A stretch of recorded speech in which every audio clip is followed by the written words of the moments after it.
അല്ല മക്കളെ, ഈ ബിഗ് ബോസിലൊക്കെ പോയിട്ട് എന്ന് പറഞ്ഞാൽ കൊണകൊണയടിക്കുന്ന കുറേ ടീമിനെ കൊണ്ടുവന്നിട്ട് ഇത്രയും വലിയ സംഘടനേൻ്റെ തലപ്പത്ത് ഇരുത്തി കഴിഞ്ഞാൽ തന്നെ നമുക്കറിയില്ലേ അവിടെ ഒരു ചുക്കും ചുണ്ണാമ്പും നടക്കാൻ പോകുന്നില്ല പരദോഷമല്ലാതെ.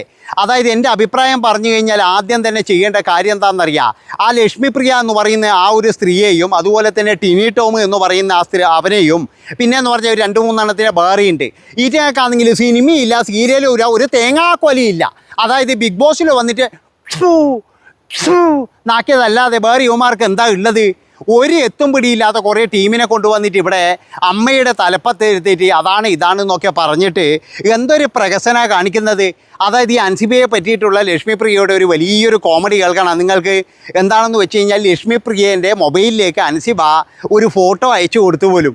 ആ ഫോട്ടോയും അയച്ചു കൊടുത്തു, പിന്നെ വേറെ എന്തോന്ന് അയച്ചു കൊടുത്തു. ലക്ഷ്മിപ്രിയ പറയുന്നത് എന്താണെന്ന് വെച്ച് കഴിഞ്ഞാൽ ആ ഫോട്ടോ കണ്ടപ്പോൾ എൻ്റെ കുടുംബം തകർന്നു പോകും, അതെങ്ങാനും എൻ്റെ ഭർത്താവ് കണ്ടിട്ടുണ്ടെങ്കിൽ കുടുംബം തകർന്നു പോകും, അവൾ എന്തിനാണ് ഇത് അയച്ചത്? അല്ല, ഇല്ലാത്ത ഫോട്ടോ ഉണ്ടാക്കിയിട്ടായിരിക്കും അയക്കാൻ പറ്റുമോ?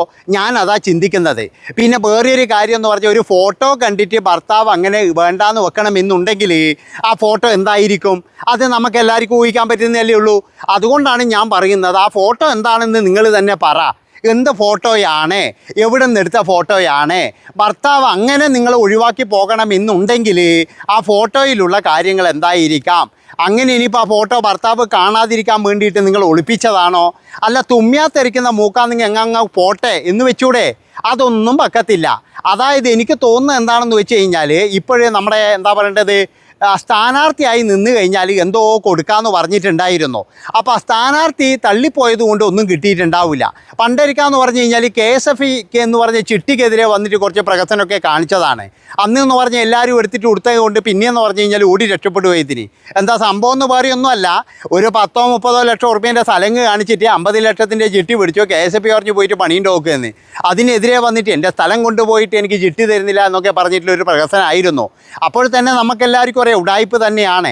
അപ്പോൾ ഇവരൊക്കെ സംഘടനേൻ്റെ തലപ്പത്ത് കയറിയിട്ട് എന്തുണ്ടാക്കാമെന്നാണ് നിങ്ങളൊക്കെ കരുതുന്നത്?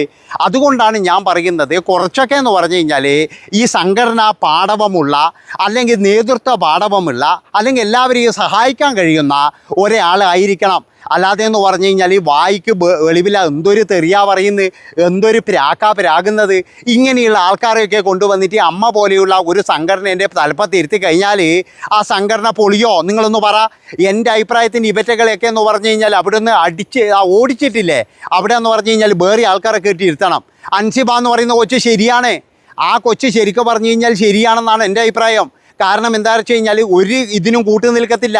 ഇവരൊക്കെ എന്ന് പറഞ്ഞു കഴിഞ്ഞാൽ ആൾക്കാർ ഏതോ ജനങ്ങളിടുന്ന പാവങ്ങളിടുന്ന ഭണ്ഡാരത്തിലെ പൈസ കൊണ്ടുപോയിട്ട് വാങ്ങിച്ചെടുത്തിട്ട് സ്പോൺസർഷിപ്പ്, പരസ്യം എന്നൊക്കെ പറഞ്ഞിട്ട് നിങ്ങൾ ആലോചിച്ച് നോക്കറാ. നമ്മളൊക്കെ പോയിട്ട് അമ്പലങ്ങളിൽ ഇടുന്ന പൈസകൾ ഇവറ്റകൾക്ക് പുട്ടടിക്കാൻ ആരാണോ കൊടുത്തിരിക്കുന്നത്? ആരാണ് അധികാരം കൊടുത്തിരിക്കുന്നത്? 75 ലക്ഷം രൂപയൊക്കെ ഈ സിനിമാ താരങ്ങൾക്ക് എന്തിനാണ് ഇവർ കൊടുക്കുന്നത്? എനിക്ക് മനസ്സിലാകാത്തൊരു കാര്യമാണ്. അതായത് കൃത്യമായിട്ടെന്ന് പറഞ്ഞാൽ നാട്ടുകാരുടെ പൈസ വരെ വാങ്ങിച്ചിട്ട് ഇവരവിടുന്ന് നല്ല മൃഷ്ടാന ഭോജനവും അടിച്ച് നല്ല സുഖത്തിൽ ജീവിക്കുക. ആഹാ, എന്തൊരു അന്തസ്സാന്ന് നിങ്ങളൊന്ന് ആലോചിച്ച് നോക്ക്.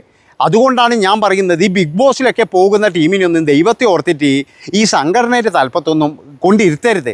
ഒന്നാമത് എന്ന് പറഞ്ഞു കഴിഞ്ഞാൽ ഇവർ വിവരദോഷം മാത്രമേ പറയുള്ളൂ, അല്ലാതെ വേറെ ഒന്നും പറയത്തില്ല. പിന്നെ പൊതുവേ എന്ന് പറഞ്ഞു കഴിഞ്ഞാൽ ഒരു സ്ഥാനാർത്ഥിയൊക്കെ ആയിക്കഴിഞ്ഞാൽ ഇപ്പോൾ ഉണ്ടല്ലോ ഒരു സ്ഥാനാർത്ഥി ഉണ്ട്, തോറ്റ സ്ഥാനാർത്ഥി എന്ന് പറഞ്ഞിട്ട് നടക്കുന്നുണ്ട്. എവിടെ ചെന്ന് കഴിഞ്ഞാലും പിന്നെ എന്നെ MLA എന്നാണ് നാട്ടുകാർ വിളിക്കുന്നതെന്ന്. അങ്ങനെയൊക്കെയാണ് ഇവരുടെ കാര്യം എന്ന് പറഞ്ഞു കഴിഞ്ഞാൽ. സിനിമാ താരങ്ങൾ എന്താ വേണ്ടതെന്ന് പറഞ്ഞാൽ സിനിമയിൽ അഭിനയിക്കും, അത്രയേ വേണ്ടൂ. അല്ലാതെ നിങ്ങൾ വന്നിട്ട് ദൈവത്തെ ഓർത്തിട്ട് ജനക്ഷേമത്തിനായിട്ട് നിൽക്കരുതായിരുന്നു. കാരണം നിങ്ങളെ കൊണ്ടൊന്നും അത് കൂട്ടിയാൽ കൂടില്ല. സ്വന്തമായിട്ടെന്ന് പറഞ്ഞാൽ വോട്ടുണ്ടോയെന്ന് പോലും അറിയാത്ത ഒരാളാണ് വന്നിട്ട് ഇവിടെ കിടന്നിട്ട് വളവള അടിക്കുന്നതും ഞാൻ സ്ഥാനാർത്ഥിയാണെന്ന് പറയുന്നതും.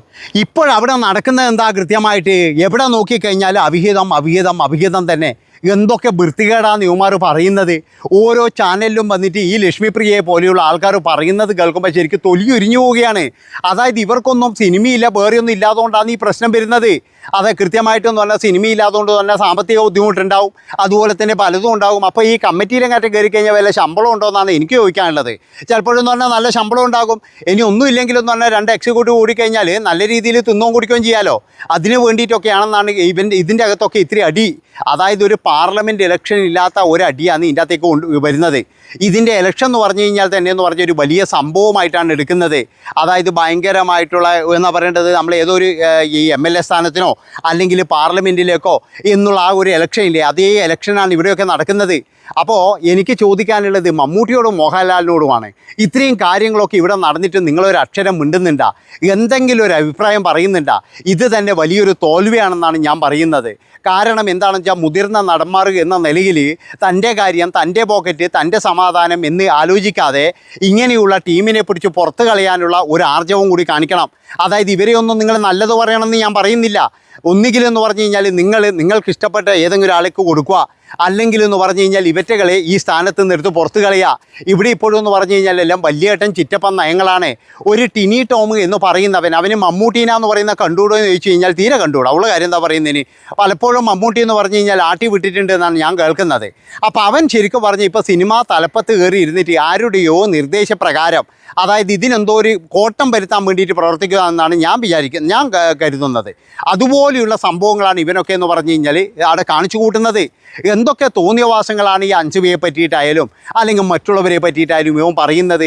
ഇവനെതിരെ ആരുമില്ല, ഇവനെ വെള്ളപൂശാൻ വേണ്ടിയിട്ടാണ് പലരും നോക്കുന്നത്. ഇന്നിപ്പോൾ ആസിഫ് അലി വന്നിട്ട് പറഞ്ഞ കാര്യങ്ങളുടെ അതാണ് കറക്റ്റ്. അതായത് അൻസിബേൻ്റെ കൂടെ തന്നെ എല്ലാവരും നിൽക്കണം. അൻസിബയാണ് ഇത് പുറത്തു കൊണ്ടുവന്നത്. അൻസിബ 10 പൈസ കക്കാൻ വിടൂല. അതാണ് അൻസിബേൻ്റെ ക്വാളിറ്റി എന്ന് പറഞ്ഞു കഴിഞ്ഞാൽ.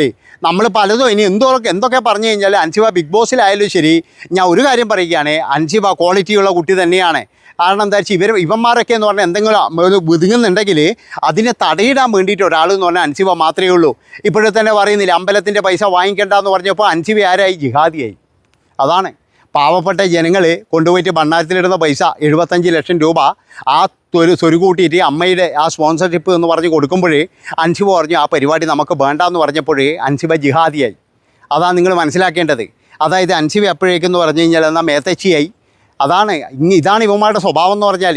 അതുകൊണ്ടാണ് ഞാൻ പറയുന്നത്, എത്രയും പെട്ടെന്ന് മമ്മൂട്ടിയോ മോഹൻലാലോ ഇടപെട്ടിട്ട് ഈ സംഘടന വലിയ ആൾക്കാർ നിന്നതല്ലേ, എല്ലാവരും ഇപ്പം ചിരിക്കുകയാണ്. അതുപോലെ തന്നെ മല്ലിക സുകുമാരൻ പറഞ്ഞ പോലെ വെളിയിലിറങ്ങി നടക്കാൻ പറ്റുന്നില്ല, തലയിൽ മുണ്ടിട്ടിട്ട് വേണം ഇപ്പോഴും നടക്കണ്ടെങ്കിൽ. അത്രത്തോളം എന്ന് പറഞ്ഞു കഴിഞ്ഞാൽ നമ്മൾ അനുഭവിച്ചുകൊണ്ടിരിക്കുകയാണ്. ആരാണ് കാരണം? അതിനൊക്കെ കാരണം എന്ന് പറഞ്ഞു കഴിഞ്ഞാൽ ഇതിൽ പോലെയുള്ള കുറേ പോയ കോടാലി പോലെയുള്ള വർത്തമാനം പറയുന്ന കുറേ എണ്ണം ഉണ്ട് ഇതിനകത്ത്. അതായത് എന്തൊക്കെയായി ഇവർ പറയുന്നതെന്ന് ഇവർക്ക് തന്നെ അറിയില്ല. ശരിക്കും പറഞ്ഞു കഴിഞ്ഞാൽ എന്താ പറയേണ്ടത്, ഒരു അഭിഹിത കമ്മിറ്റി എന്നാണ് എനിക്ക് പറയാൻ പറ്റുള്ളൂ. എന്താണെന്ന് വെച്ചാൽ ഒരു പ്രസിഡൻ്റ് ഉണ്ട്, ആ പ്രസിഡൻ്റാണെങ്കിൽ എന്തോ കൊമ്പത്തുള്ള പോലെയാണ് അവരുടെ വിചാരവും നടപ്പൊക്കെ.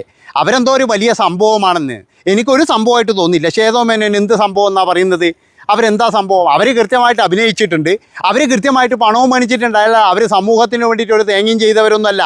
അവരെന്തോ ഒരു വലിയ സംഭവം എന്ന് പറയാൻ വേണ്ടിയിട്ട് അവർ പിന്നീട് എന്ന് പറഞ്ഞു കഴിഞ്ഞാൽ അവർ പണ്ട് ചെയ്ത കഥാപാത്രം അത് ജനങ്ങൾ വെറുക്കാതിരിക്കാൻ വേണ്ടിയിട്ട് അവർ പിന്നീട് എന്ന് പറഞ്ഞു കഴിഞ്ഞാൽ ജനങ്ങൾക്കിടയിലേക്ക് ഒന്ന് ഇറങ്ങി വന്നു എന്നേ ഉള്ളൂ. അല്ലാതെ അവരൊരു തേങ്ങയും ചെയ്തിട്ടൊന്നുമില്ല. അതുപോലെ തന്നെ എന്ന് പറഞ്ഞാൽ ഈ സംഘടന തന്നെ മനുഷ്യന്മാർക്ക് വല്ലതും ചെയ്യുന്നുണ്ടാ? ആ സിനിമാ താരങ്ങളായ അവർക്കൊക്കെ എന്തെങ്കിലും ചെയ്യുന്നതല്ലാതെ വേറെ പൊതുജനങ്ങൾക്കൊന്നും ചെയ്യുന്നില്ല. എന്നിട്ടും ഇവറ്റകൾക്കൊല്ലെന്ന് പറഞ്ഞാൽ പൊതുജനങ്ങൾ എന്ന് പറഞ്ഞാൽ പുച്ഛം തന്നെയാണ്. അതുകൊണ്ട് ഞാൻ പറയുകയാണ്, ചേതാമേനോനൊന്നും വലിയ ഒരു സംഭവമോ അല്ലെങ്കിൽ ഒരു വലിയ എന്താ പറയേണ്ടത് ഇതൊന്നും അല്ല.